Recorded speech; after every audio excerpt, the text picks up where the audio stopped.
play basketball. 3,000! History with an exclamation point! Anthony for three. Bang! That one goes down, and the game is tied. The Yankees are champions of baseball.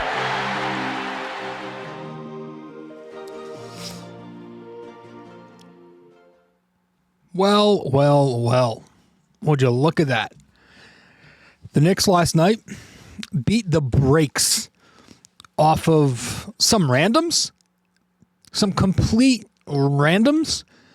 I mean, you want to talk about a basketball team, if you can call them that, who, I mean, outside of Michael Porter Jr. right now, I don't know a single damn player on that roster in that rotation who was on that court last night.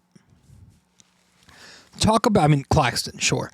Talk about having no talent, having nothing to look forward to. I mean, you almost get some sympathy, but at the same time, you have to give credit because that's impressive to do. You know, so before we even get into this game, I just want to give a quick shout out to the Brooklyn Nets. Seriously, because it is impressive to see a franchise commit that hard to being bottom tier. You know, to me, there's real talent.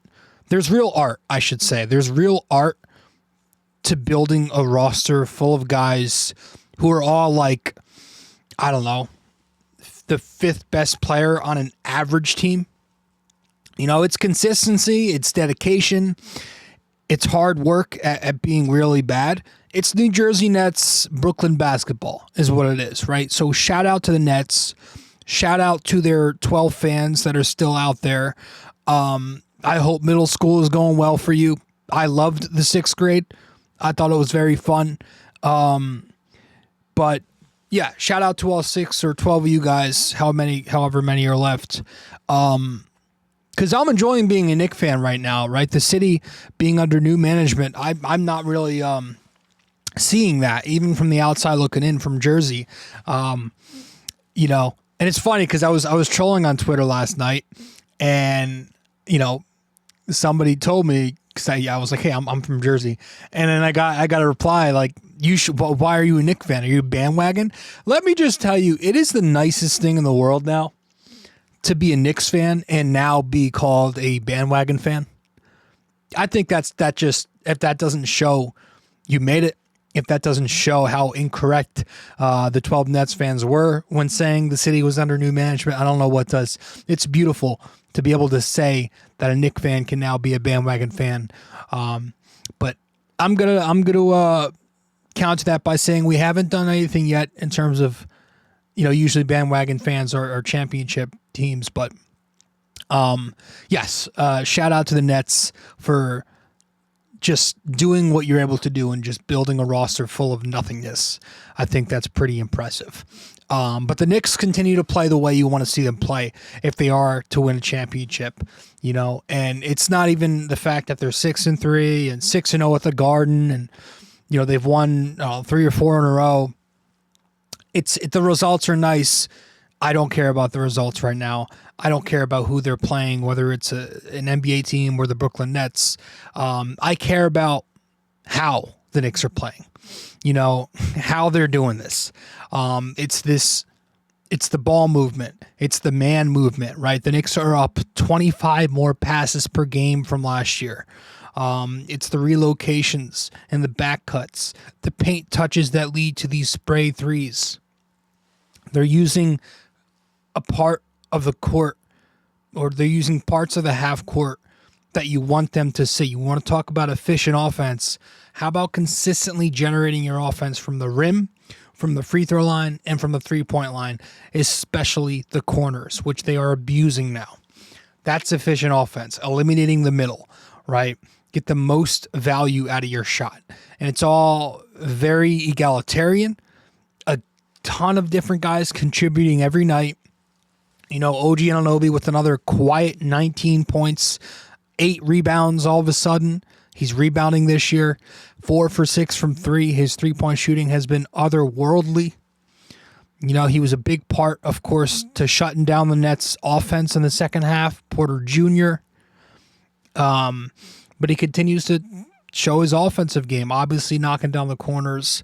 What I love to see is that he continues to, when the Knicks are on the break, he continues to post smalls. He steals the post, gets the switch or gets a small on him, and he takes advantage of that.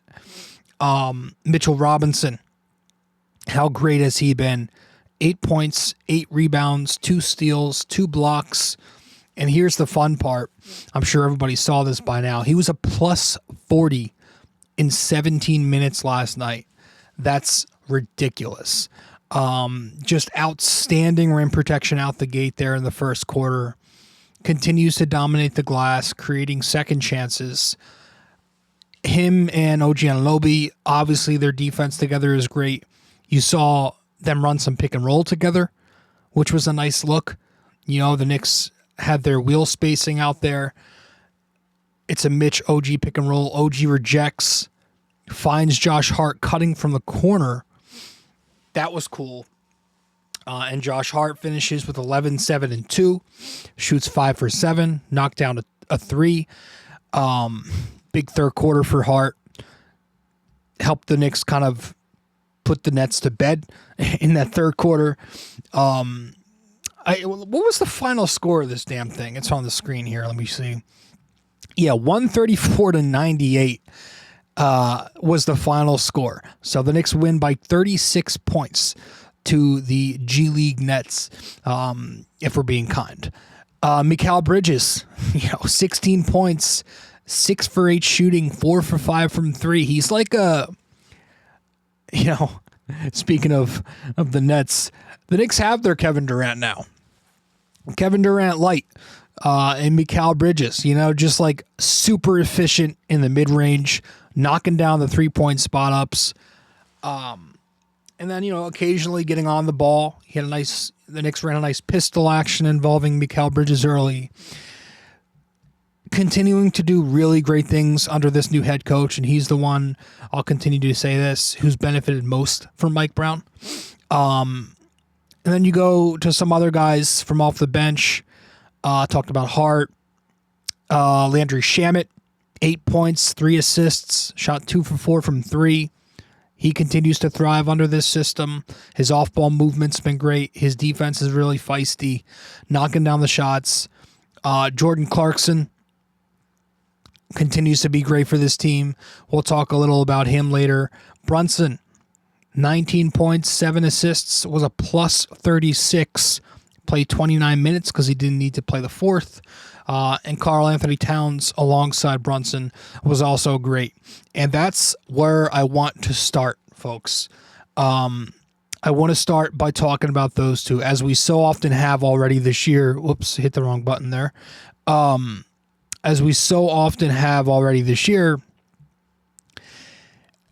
the Knicks being able to abuse the corners and take advantage of help defense and lack thereof, that's all about space and using your 2 best players in space.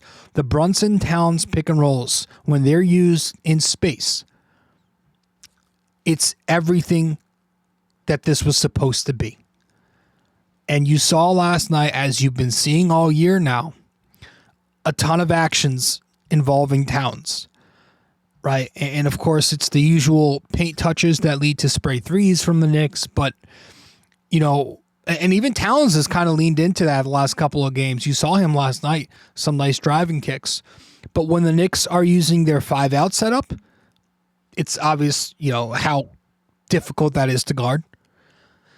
But even when Mitch is at the 5, it's a really good setup when you're playing 4 out, 1 in. Because you've got your elite shooting wings spaced on the corners with Mitch on the dunker. And so if the defense decides to help the lanes, to help in the lanes, you get the open corner look. If the defense decides to stay home on the corners, now the lane's open. And if you missed your corners, Mitchell Robinson is an auto offensive rebound, as we've been seeing since the kid stepped in the league. And he's got so much more strength and physicality to him now, where he's just pushing guys off their spots with ease. which is a really underrated aspect of his game now. I feel like most people still see him as that stick figure. No, this guy's got strength and muscle. But it is so funny just looking back to last year and the many years under Tom Thibodeau. And again, I love Tom Thibodeau, but it is funny looking back at how 5 out used to feel. You know, it used to feel like whenever we got 5 out, it just felt like water in the desert, you know, while the rest of the league treated that like everyday basketball. You know, we took a 5 out lineup as a rare miracle, right? It took a miracle for us to see it. It was crazy when we saw it. And that's why we're reacting this way when we see these lineups. That's how wild the coaching was. You know, so I'm very thankful for Mike Brown for finally modernizing this thing. And so these Brunson Towns actions, when they're in space and Cat doesn't have a wing on him, that's the recipe for success. Because, you know, if Hart is on the floor with them against an elite defense or just another non-spacer is on the floor with those two, it makes the Brunson Towns pick and roll an auto switch sometimes, right? Because it allows the defense to send help defenders from off the weak side without consequence. That's another part of it. But going back to being an auto switch, you can't really do that when you're in a 5 out, right? And last night, like every night, the Knicks are able to, or were able to, create offense in space with their two best players being in action together, and you saw it time and time again. And I want to go through some of these possessions and talk about them here, so I want to see if I can pull it up. Just give me a second here. Just where Brunson and Cat, especially, were being used in action in these 5 out looks. And so here's one in the first quarter. It's early in the first quarter here. Let me pause it real quick. I'm just trying to split the screen here so I can pull it up. Okay. Early first quarter, 8 minutes left. It's an empty side pick and roll between Brunson and Cat.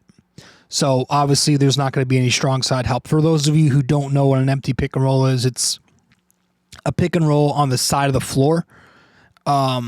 So you can't send any strong side help. So as you see on the screen here, Brunson and Cat run it on the empty side. So if you look at the far corner on the screen, the strong side corner, there's obviously nobody over there. That's called the empty side. So it's an empty pick and roll between Brunson and Cat. But if you watch on the weak side of the floor and you see Landry Shamet on the wing, he makes a weak side 45 cut while OG Anunoby is spaced on the weak corner. And so Brooklyn, because of that, is unable to send low man help to tag the roll. And so you get a strong finish at the basket for Cat in one-on-one. So this is, when we talk about gravity, there's a few instances of it here in this specific possession. Shamet cutting draws attention. OG Anunoby being a knockdown shooter on the corner there, that draws attention. And Brunson's scoring ability drew attention because, as you could see here, Brooklyn doubled the pick and roll, right? As we rewind here, as Brunson gets into the action, comes off of Towns' screen, watch Brooklyn. They blitz Brunson here, and that allows Towns a free roll. Brunson hits Towns, and you got, because OG is a knockdown shooter, you still have to somewhat play to him. You can't fully commit to the help there if you're Clowney, who's on the weak side dunker right now. So Towns gets the easy look. That's gravity, folks. You go a few minutes later, it's the middle of the first quarter. I think I put the wrong... yeah, you know what? I have the same two plays. Let me upload. Hold on one second. I don't know if I put that one in. I don't think I have the video for it. But there was another possession. Same thing. It's like a few minutes later in the first. It's another empty pick and roll between Brunson and Towns. The Nets again double the pick and roll. This time it's Clarkson who... Well, not Clarkson. Claxton, who recovers to Towns with the ball on the left wing. Towns drives the closeout to collapse the weak side help. He sprays to Mikal on the weak corner off the help, and Mikal gets an easy three-pointer, which he knocks down. And that, again, the gravity there, Brunson's scoring ability drew attention again. Brooklyn blitzes the pick and roll, and that frees Cat. Cat's roll gravity drew attention because if you watch the play, the entire weak side has to rotate over to Cat to open Mikal. That opens Mikal. And then if you watch the same play, OG Anunoby's cut to the basket draws the defender off of Mikal. The Nets were in a zone. It was a 2-on-1 numbers advantage for the Knicks on the strong side. So gravity. And here I want to get to another pick and roll. It's early in the second quarter. Here we go. We got the right one now. This is a Mikal Bridges Towns pick and roll. Brunson's on the bench, obviously, to start the second, his usual sit time. It's a Mikal Bridges Cat pick and roll. And let's go back to the top of the action here. This time, the Nets don't blitz it. As you can see, they switch it instead. So the Nets switch it. And as you can also see at the same time, now you watch the weak side of the floor, Clarkson's going to make a 45 cut to the strong side.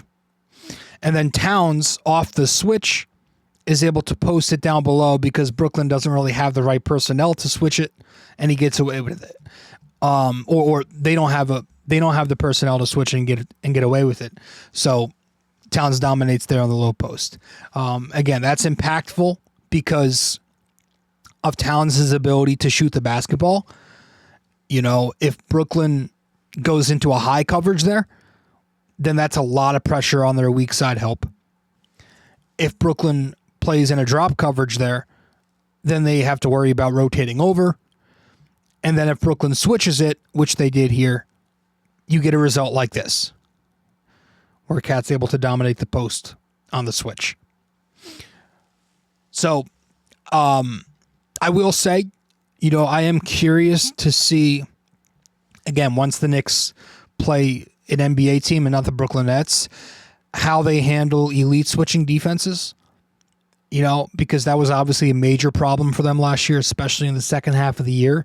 I'm a little more confident this year because Mike Brown's not hell-bent on playing Towns with heart all the time.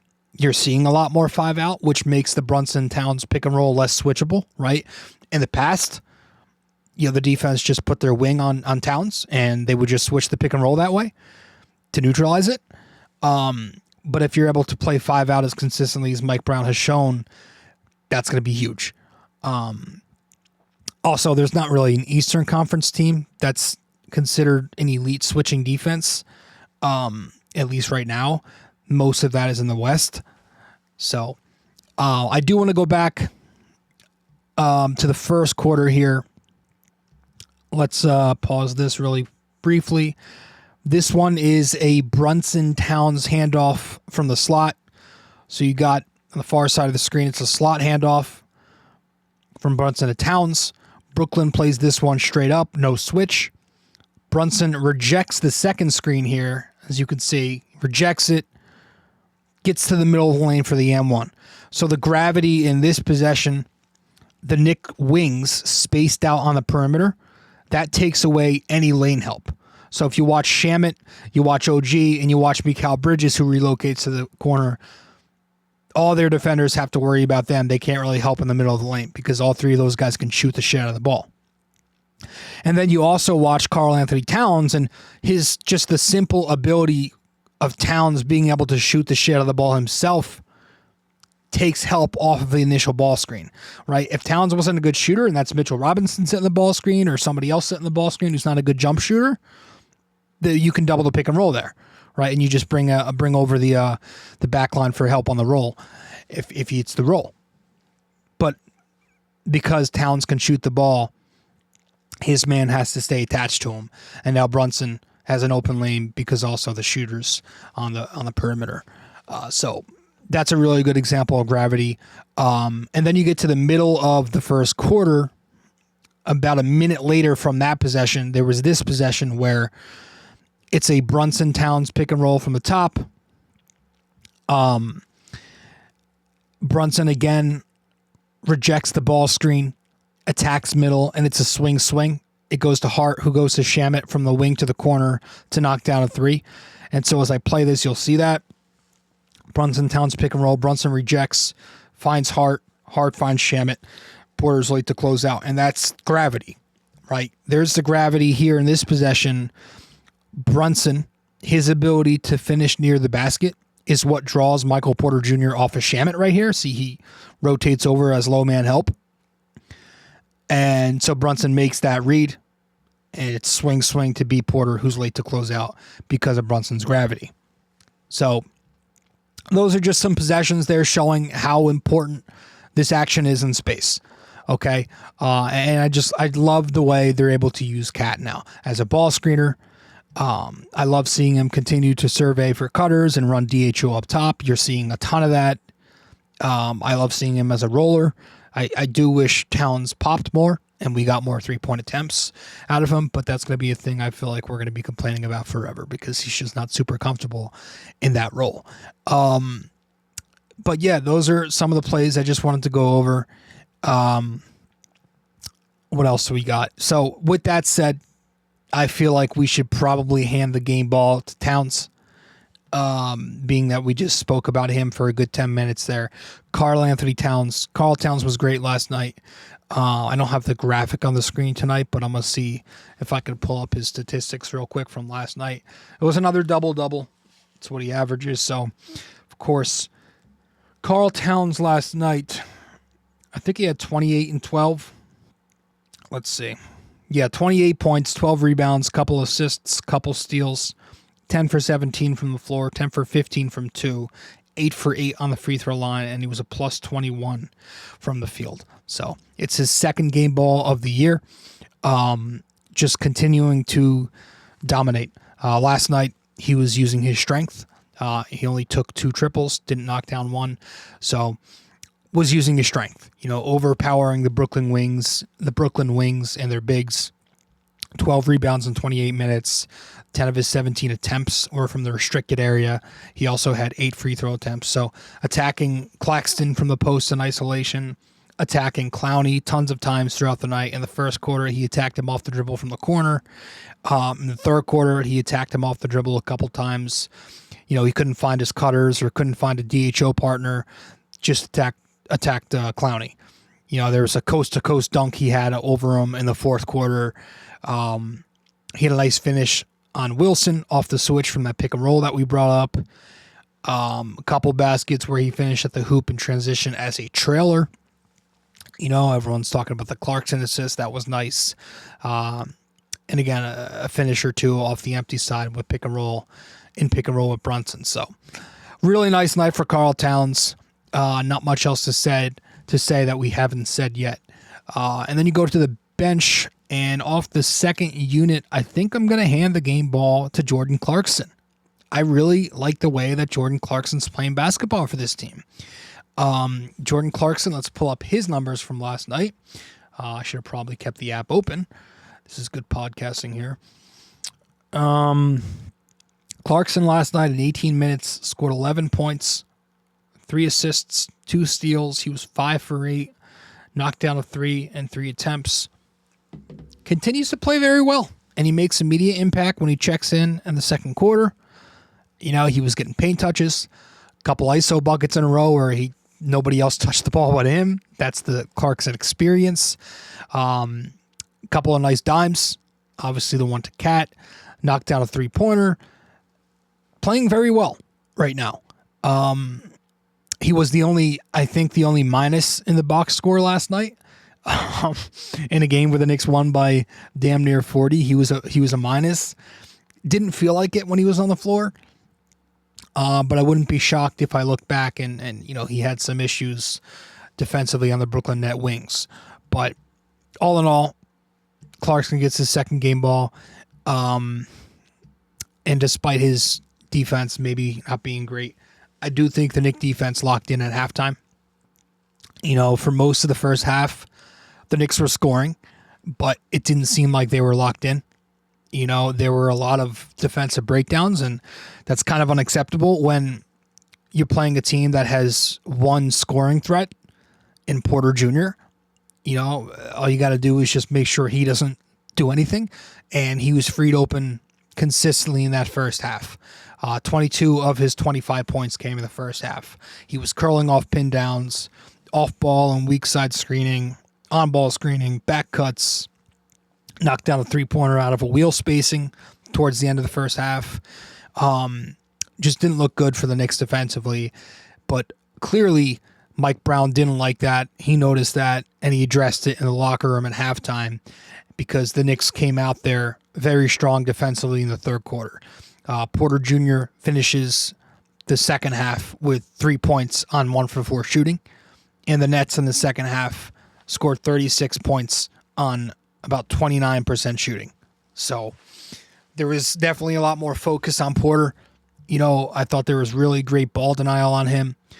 The Knicks wings and guards were lunging and stunting to him off drives from different actions, tighter to him on the perimeter. So there was a lot more focus, as Mike Brown definitely put that as an emphasis in the locker room at halftime, I'm sure. And speaking of Mike Brown, I do want to close with this because I thought listening to his presser last night in the post game, if it wasn't everything that we talk about when it comes to Tibbs and his flaws, I don't know what was. And if you're still one who's wondering why the Knicks let Thibodeau go, and you're still trying to figure that out, last night's press conference from Mike Brown said it all. And I want to play that clip really briefly for you guys.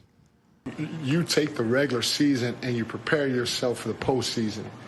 And if you just go out there and play the wrong way and win, we're still probably going to score because we're talented. Got a lot of guys that can score. But it's not going to help us later on. I mean, is that it? Right? Is that not it?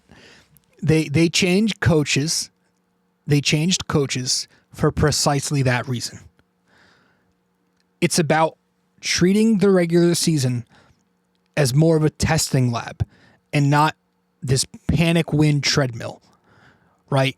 Not playing every single game to win like it's a playoff game. That's not what the regular season is supposed to be about in a marathon like the NBA. The goal is to shape a playoff-ready team, not squeeze every last regular season win from the team to a point where you get to the playoffs and you kind of just, you got to grind through it because you're already kind of fatigued. This was the whole point. All right, this is to use this regular season to try and find out different solutions. So I just wanted to end with that because I thought that was very telling in what we heard from Brown last night in his presser. But yes, it was a fun win. It was a fun 35-point win. Again, whatever the hell it ended up being, 134-98. So a 36-point win for the Knickerbockers over the G League Nets last night. So Knicks have the day off today, but they do have a back-to-back coming up Tuesday, Wednesday. So tomorrow they play the Memphis Grizzlies, who are 4-7, coming off a loss to OKC last night.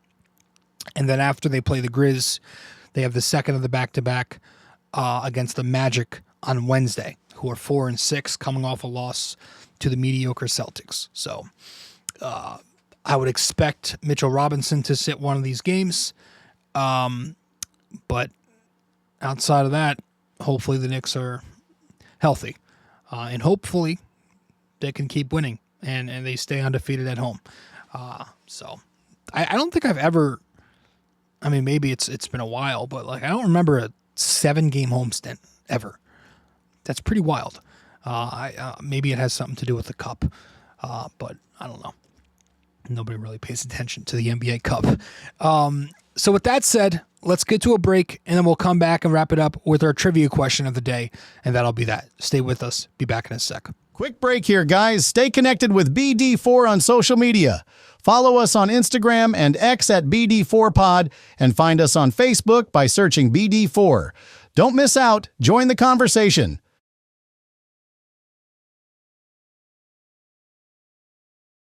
Want more BD4? Subscribe to our YouTube channel and never miss an episode. Hit that like button, drop a comment, and share with your fellow fans. Don't forget to ring that bell so you're always the first to know when a new video drops.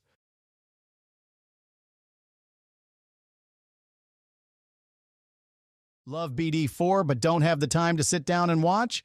Don't forget to subscribe on Apple Podcasts and Spotify so you never miss an episode. And if you're enjoying the show, leave us a 5-star rating and a quick review. It helps us grow and keeps the conversation going. All right. If you are a Giants fan, you're not coming to me for Giants updates, but I just saw that Dable was fired.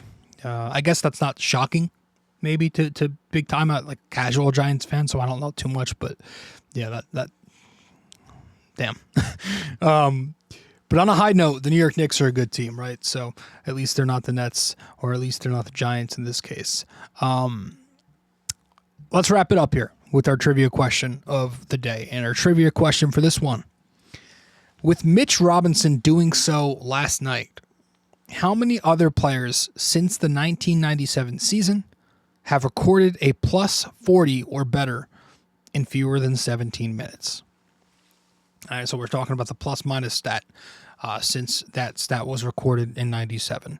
So with Mitch Robinson doing so last night, how many other players since the 1997 season have recorded a plus 40 or better in fewer than 17 minutes? So let me know the answer wherever you can reach me, folks.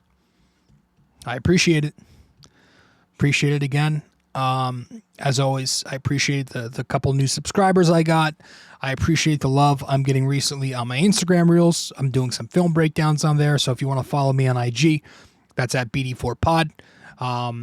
Again, a couple new YouTube comments, some more views and subscribers. I appreciate that. As always, I do this for fun. I don't do this for traffic, but anything I get is a bonus. So I appreciate you. And with that said, we're going to wrap this one up here as the Knicks defeat the lowly, scummy, loser G League Nets at Madison Square Garden. I'll see you soon. Later. Hey guys, thank you for listening to BD4. Be sure to follow us on social media, subscribe to us on YouTube, and give us a 5-star rating on Apple Podcasts. We'll see you next time.